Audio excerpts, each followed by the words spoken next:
The man walked in like he did every morning. Quiet. Gray coveralls, soft-soled shoes, lanyard tucked into his shirt. His name tag read Marvin. No one looked twice. Just another janitor in a government building. He stepped around the lobby's edge, carrying a floor buffer he hadn't turned on. Instead, he paused by the elevator's eyes sweeping the room. He didn't speak. He never did. Marvin knew better. At the security desk, a new officer was logging in. Young. Buzz cut. Overly eager. You can't stand there, he said, not looking up. Marvin didn't move. The officer stood. You hear me? Marvin nodded once, then took 2 slow steps back. Same as always. No argument. Yeah, the officer muttered, more to himself. Stay in your lane, man. Behind the desk, an older guard sipped coffee, watching without saying anything. Marvin turned and walked toward the side hallway, pushing the buffer along the tile. No one noticed the door he stopped at. No one saw the keypad he tapped or the way the door unlocked without a sound. He was gone before anyone realized he'd been there. The hallway was narrow and unmarked, used mostly for maintenance and storage. Marvin moved down it without hesitation. Cameras tracked him, but none flagged his presence. His ID, buried under the name Custodial Access Level 2, bypassed most security alerts. He paused outside a beige door marked Mechanical, Authorized Personnel Only. Swiped. Beep. The lock clicked open.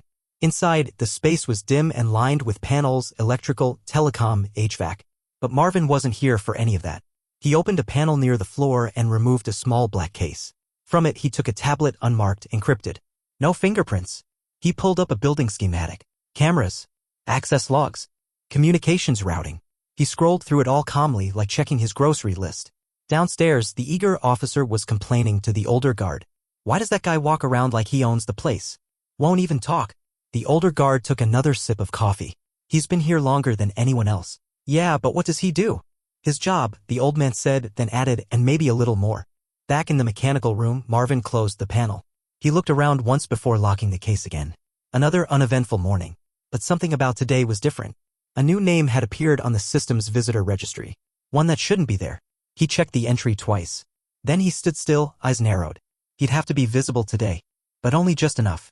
By 9:03 a.m., the building's rhythm had settled into its usual pattern: ID swipes at every door, elevator dings, muted voices in long hallways. Marvin returned to the lobby, pushing a cart now.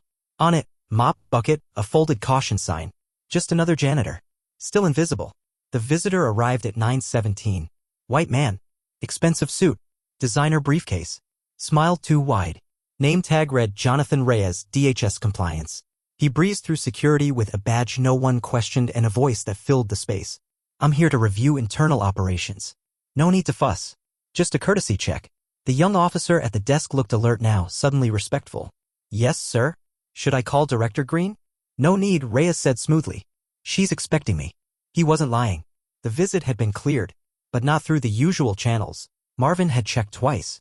As Reyes walked toward the elevator, Marvin pushed his cart nearby, head down, moving slow. Their paths nearly crossed. Reyes didn't look at him, but Marvin looked at Reyes. His eyes followed the man's ID badge, the clip gate, the way he checked his reflection in the elevator panel. Arrogance always had a rhythm. The doors closed. Marvin turned and walked calmly to the security desk. The young officer glanced up, annoyed. What? Marvin pointed to the sign-in screen. Reyes? What floor? The officer snorted. Why do you care? But the old guard leaned in. Let him see it. A moment's hesitation. Then the young officer swiveled the screen. Floor 7. Internal operations. Marvin nodded. Thanks, he said, and walked off. It was the first word the new officer had heard him say, and it left a chill behind. Marvin didn't take the elevator. He used a stairwell few people knew existed, one that exited near a locked maintenance closet on the 7th floor. No cameras in the stairwell. No digital trail.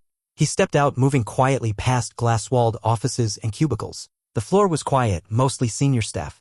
Conference doors were closed. Phones buzzed behind frosted glass. Marvin stopped near the corner office.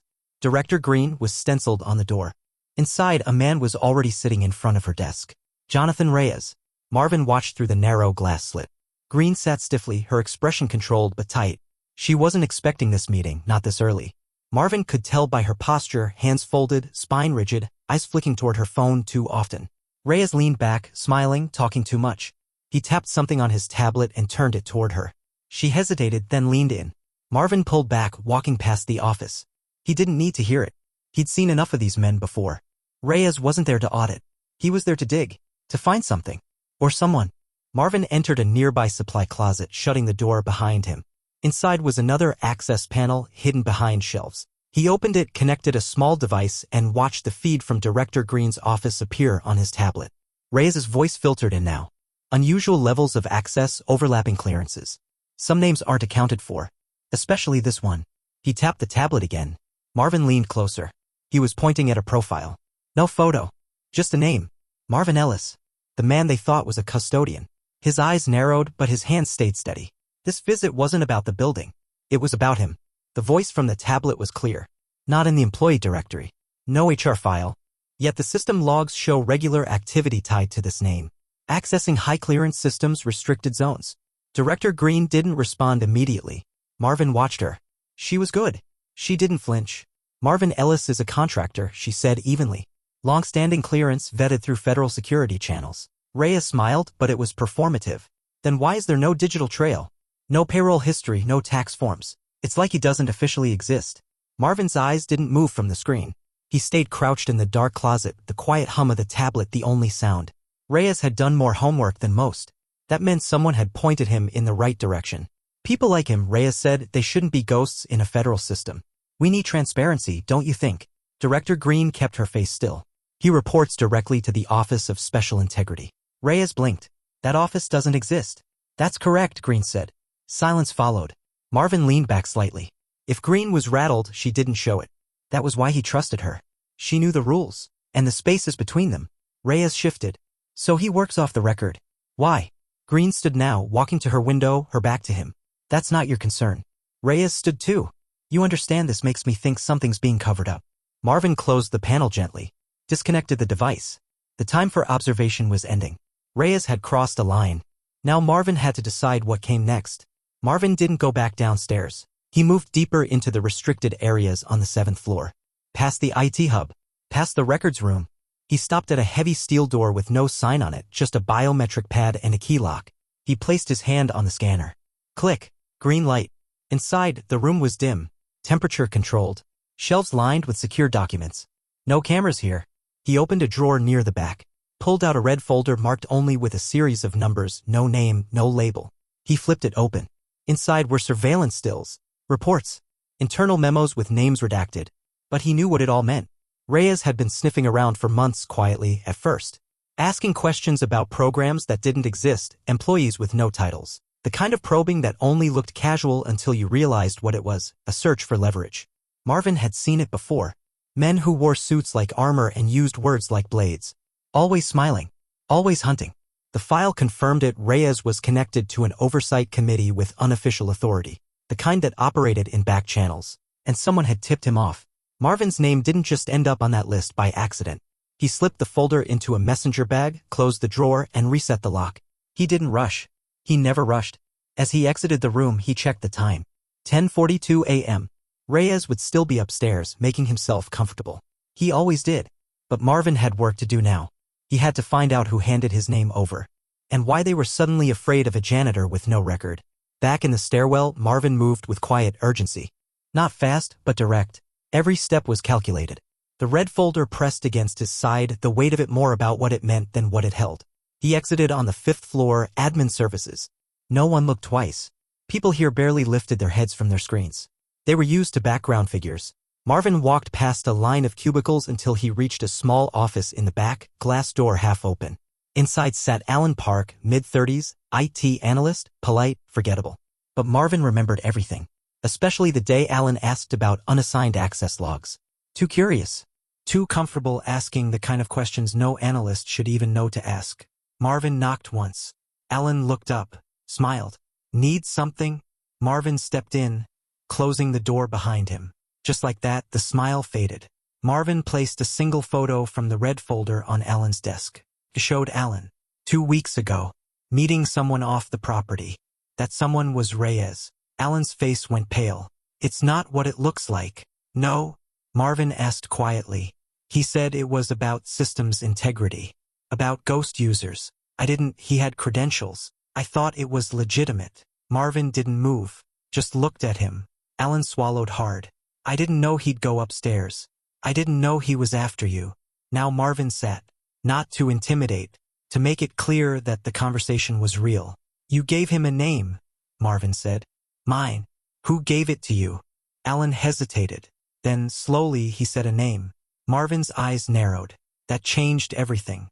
The name Alan said wasn't a surprise, but it still hit harder than it should have. Jessica Rowe. Deputy Director. Trusted. Sharp. She'd been part of the building's leadership longer than Marvin. Had clearance that reached beyond standard protocols. She wasn't someone who made casual mistakes.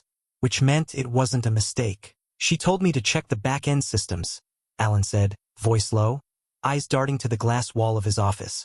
Said she was concerned about data breaches. Told me to flag any logins without user profiles. And when you found one, Marvin said flatly, she told you to pass it along to someone outside the building. Alan hesitated. She didn't tell me his name, just gave me a burner email. I didn't ask questions. Marvin stood. That was always the problem. People didn't ask questions until it was too late. He left Alan's office without another word. No threat. No warning. He didn't need to say anything. Alan had already said enough. He returned to the stairwell, pulling out his phone. Secure line. Encrypted. He dialed. A low voice answered on the third ring. Go. Jessica Rowe flagged me, Marvin said. Fed the DHS guy through backdoor comms. Used IT to mask the trail. Pause. Are you exposed? Not yet, Marvin replied. But she's trying to force it. The voice didn't ask why. Proceed quietly. No files removed. No escalation. Watch her. Understood. The line went dead. Marvin slipped the phone away. His expression didn't change. Jessica knew exactly what she was doing. And now he had to figure out what she was really after. Because this wasn't about him. Not entirely. Marvin didn't go straight to Jessica. He waited. Watched. For the next hour, he moved between floors like routine. Elevator. Stairwell. Maintenance stops. All part of the pattern they'd come to expect from him. That was the key, never break the rhythm. Let them think you're invisible. At 12:05 p.m., Jessica Rowe left her office, heels clicking with practiced confidence, blazer sharp, phone in hand. She was headed for the rooftop cafe, a favorite place for off-the-record meetings. Too public to seem suspicious. Too removed to overhear. Marvin took the service elevator and got there first. He positioned himself near the far edge of the rooftop, beside a storage unit marked for emergency supplies. From there, he could see the cafe tables without being seen. Jessica arrived at 12:11. Reyes was already waiting. She sat without a handshake. No smile. Whatever this was, it wasn't friendly. Marvin angled the small directional mic from his pocket toward their table. Low range. Not perfect, but enough. You weren't supposed to make contact, she said sharply. Not yet. I don't take orders from you, Reyes replied. Your office flagged the anomaly. I responded. Jessica leaned in. You're going to get us both buried if you keep pushing. That file was locked for a reason. Reyes smirked. Because you know what's in it. Or who. Jessica didn't answer.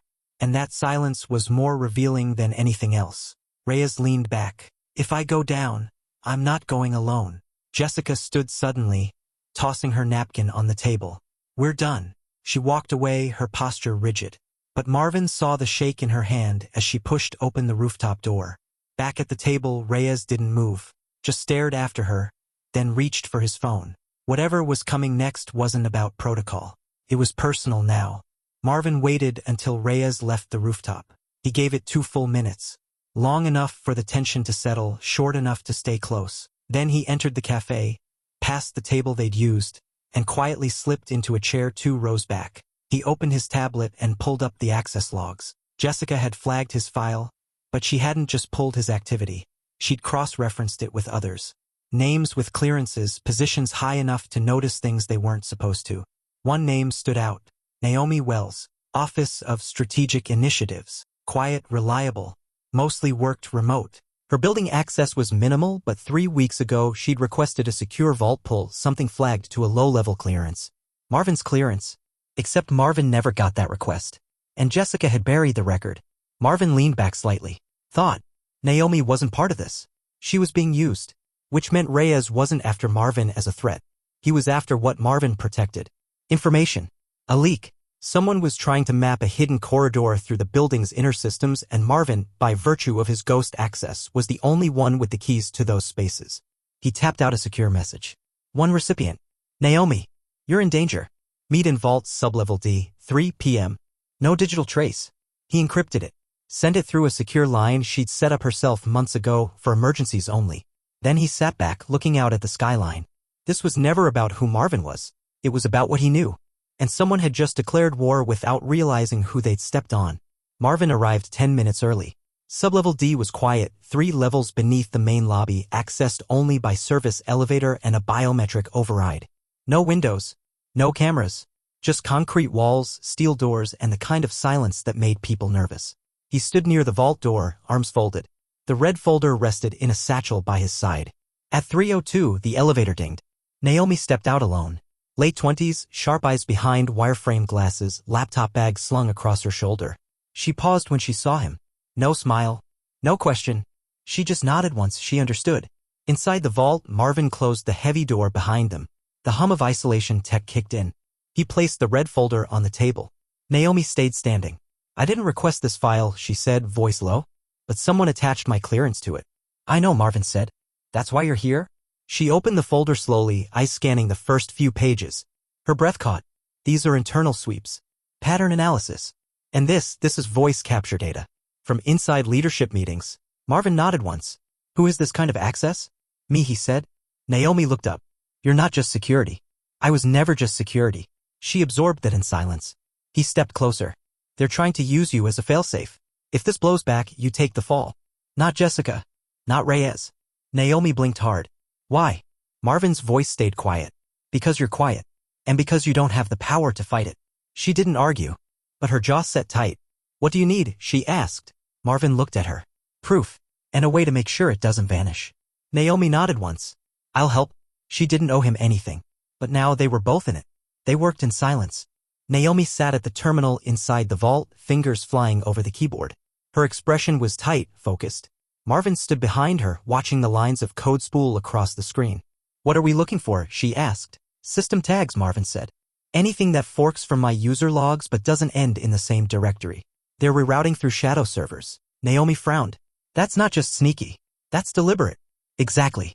After 5 minutes, she found it, a side channel masked under a maintenance shell. It mirrored Marvin's access, pulled select files, and rerouted them to an encrypted address labeled external_C. Naomi's fingers paused over the keyboard. This isn't a federal domain, she said quietly. It's offshore. Someone's copying data out of the system. Small packets. Over weeks. Marvin leaned closer. Pull the packet log. Who else touched it? Naomi typed a command. The result was instant. 3 usernames. Hers. Marvin's. And Jessica Rose. They stared at the screen. Marvin's voice was low. She framed you and used me as the screen. Naomi sat back. This was all planned. If Reyes found it, he'd think I was the leak. And if it came from you, I'd disappear in the system. A name with no face. Naomi looked up at him. So what now? Marvin didn't blink. We get it into the right hands. But not here. Not digitally. Paper. Marvin nodded. We print. Store it. Distribute copies to 3 names I trust. Naomi turned back to the keyboard. They had hours. Maybe less. But now they had the path. And the truth. And that was enough to start. They split the print job across 4 secured terminals. Each one printed just a fragment of the evidence, nothing complete, nothing identifiable on its own.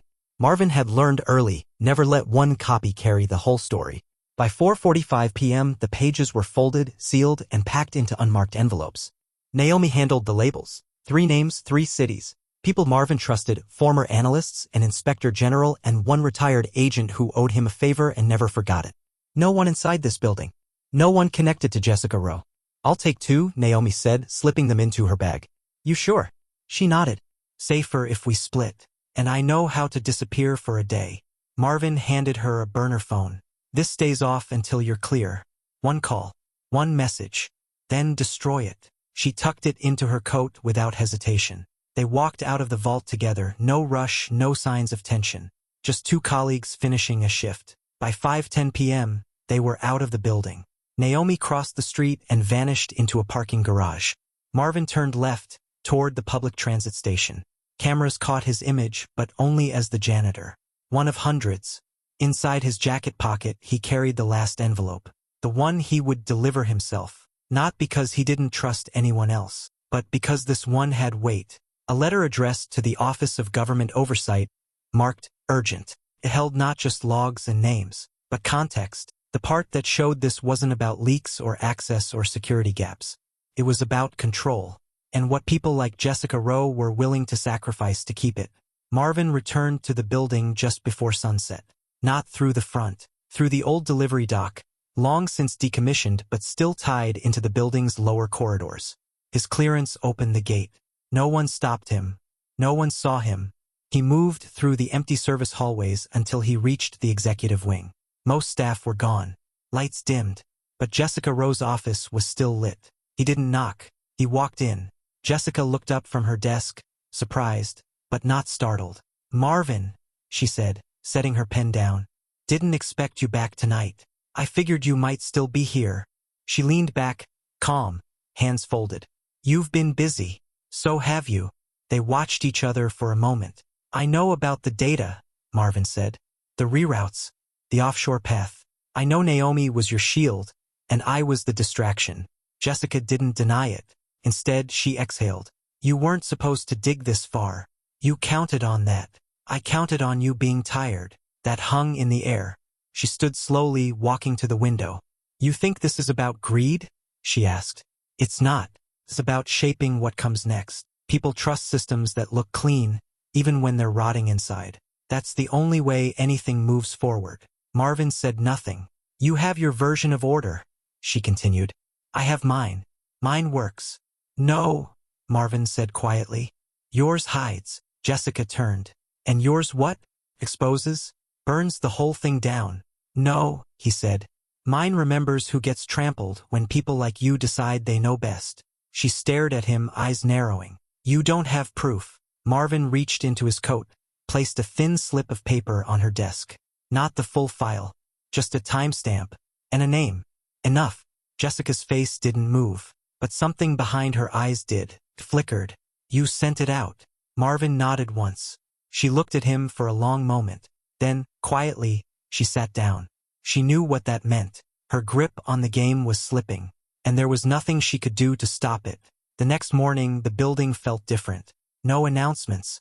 No visible chaos. Just a quiet tension in the halls. Conversations that paused as Marvin passed. Glances that lingered a second longer than usual. The kind of shift people felt but didn't know how to name. Jessica Rowe's office was dark. Her badge access had been revoked by 8:12 a.m. Officially, she was placed on administrative leave. Unofficially, her resignation would arrive before lunch. Naomi returned just after 10 o'clock. She nodded at Marvin in the hallway. Nothing more. No words. They didn't need them. By 2 p.m., the Office of Government Oversight had sent a two-person team. Quiet, professional. Not here to ask questions. Just to observe. One of them passed Marvin without recognition, though their eyes flicked briefly to his badge. They knew. Not the full story, but enough. In the janitorial closet near the lobby, Marvin packed away his cart. Bucket, sign, mop, all folded neatly into their place. The door closed behind him with a soft click. At the security desk, the young officer from earlier watched him go. He stood a little straighter now, said nothing, but nodded, and this time Marvin nodded back. Outside, the sidewalk buzzed with people who didn't know what had shifted. Didn't need to. That was the point. The building was still standing, but the foundation had moved, and the man who swept the floors no one noticed. He'd redrawn the lines without ever raising his voice. Marvin stepped into the late afternoon light. Unremarkable, invisible, exactly how he liked it.